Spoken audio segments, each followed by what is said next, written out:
There is heightened need to moderate population growth in Nigeria and foster the reproductive rights of women in the country.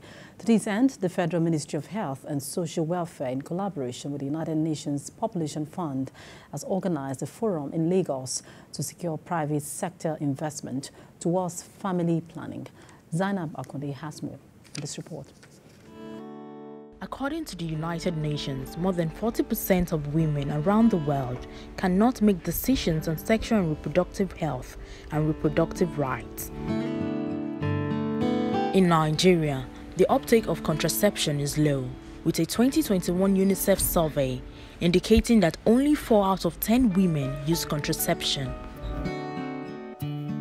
Another report by the United Nations says a woman dies every 2 minutes due to pregnancy or childbirth. Many of these can be prevented through family planning.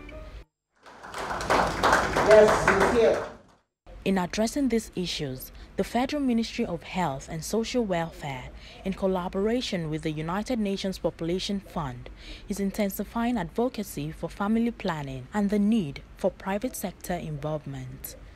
There is various ways the private sector can engage with the issue of family planning.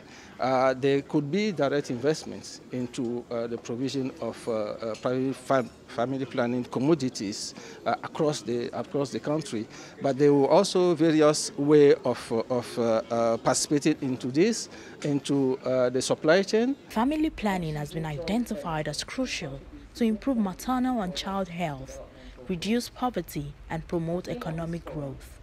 It's already present now where people who don't even have an income are having 5, 6 babies. Who's going to raise them?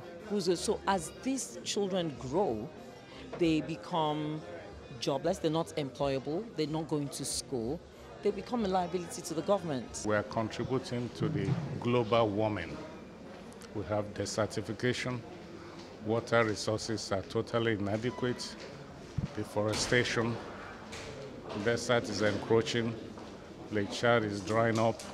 Those are signs of stress. The wife of the Lagos State Governor, Dr. Ibijoke Sanwo-Olu, who was represented by the Permanent Secretary of Health District 6, emphasized the commitment of the state government in advocating and developing family planning procedures in Lagos State. Through this MNCAH week, the government provides opportunities for citizens, especially women of childbearing age, mothers, pregnant women and children under 5 years of age, to access basic screening and high-impact healthcare services free of charge. Stakeholders also say modern methods of family planning are the safest. With effective collaborations, women can now have more access to contraceptives, which will reduce maternal mortality and foster socio-economic growth. Zainab Akonde, TVC News, Lagos.